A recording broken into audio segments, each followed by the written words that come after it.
if you could just leave one lesson to the audience about presenting and presenting with slides, what might it be? So anytime you're going to have a meeting with somebody, and you might not even be using slides, maybe I use my own notes here. Maybe at the end of the call, I pull up an Excel sheet that has everybody's responsibilities after the call designated. It's to conduct the room. Let the audience know what you're expecting. But I think commanding the room and directing everybody to what you want to do, it's got to be in the first 10 seconds. You command that room and let them know what your expectations are for the meeting.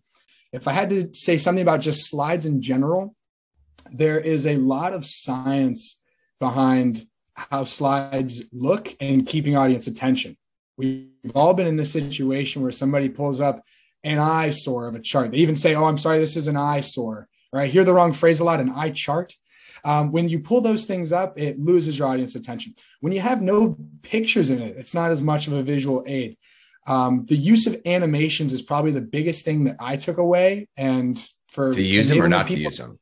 To use them, And I've been preaching this for a long time now. And I just got the first person to give me an objection at my company today saying like, oh, well, I was always trained not to use them because they're distracting or that they are whatever. And I think if you use them in the right way, they shouldn't be distracting. I'm not talking about weird spirally things or checkerboarding things.